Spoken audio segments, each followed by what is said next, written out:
تلنگانہ کی سرزمین ہمیشہ سے بغاوت اور بہادری کی پہچان رہی ہے۔ نرمل کے قریب موجود وہ تاریخی مقام وئی ارلا مرری یعنی 1000 پھانسیوں کا برگد آج بھی ان مجاہدین کی یاد دلاتا ہے جنہوں نے انگریزوں کے خلاف اپنی جانیں قربان کر دی۔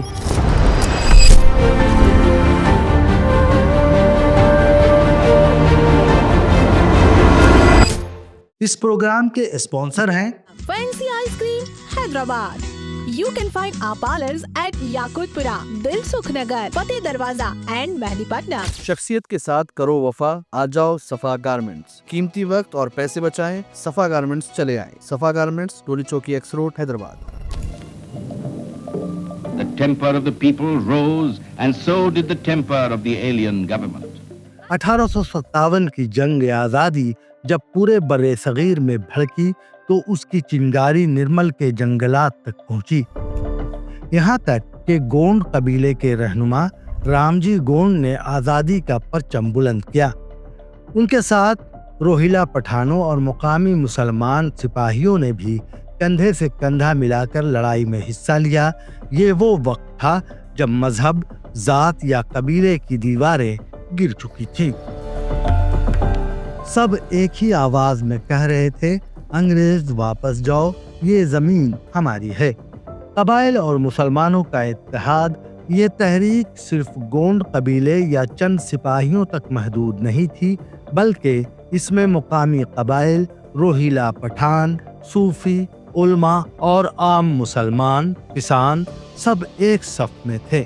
ان سب نے مل کر ایک ایسی یکجہتی پیدا کی جس نے انگریزوں کے قدم اکھاڑ دیے۔ جنگلوں کے رہنے والے قبائل نے اپنی زمین، غلے اور گھوڑے آزادی کے لیے وقف کر دیے، جبکہ مسلمانوں نے اپنی مساجد اور خانقاہوں کو خفیہ پیغام رسانی کے مراکز بنا دیا۔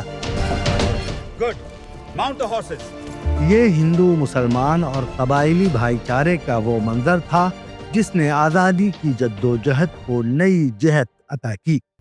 رامجی گونڈ کی قیادت میں گونڈ پٹھان اور دیہاتی مسلمانوں نے مل کر انگریز فوج پر کئی حملے کیے۔ پٹھان سپاہیوں کی بہادری اور تیر اندازی نے دشمن کے حوصلے پست کر دیے۔ روہیلا پٹھان گھوڑوں پر سوار ہو کر جنگلوں سے نکلتے، انگریزوں کے قافلوں پر حملہ کرتے اور پھر پہاڑیوں میں غائب ہو جاتے۔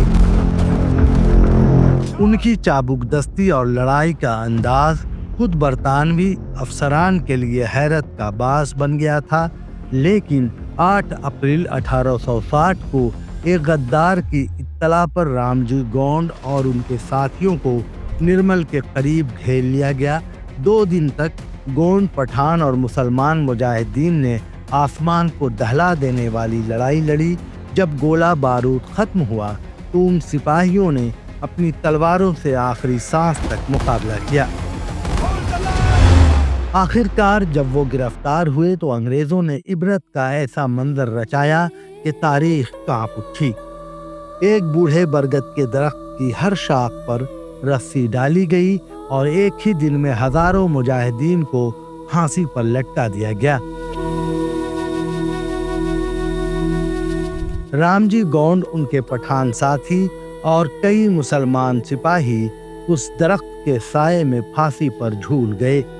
کہا جاتا ہے کہ وہ برگد جو صدیوں تک کھڑا رہا اب وقت کی مار سے گر چکا ہے، لیکن اس کی جڑوں میں آج بھی ان شہیدوں کا خون بسا ہوا ہے جو اس دھرتی کے لیے شہید ہو گئے مگر جھکے نہیں۔ وہ برگد کا درخت گر ضرور گیا مگر اس کے نیچے دی گئی قربانیاں آج بھی ہر اہل وفا کو یاد دلاتی ہیں کہ آزادی خون سے لکھی گئی تھی اور اسے ہمیشہ دلوں میں زندہ رکھنا ہمارا فرض ہے۔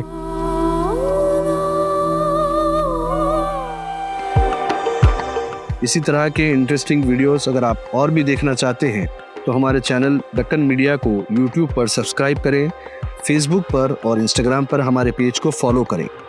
اللہ حافظ۔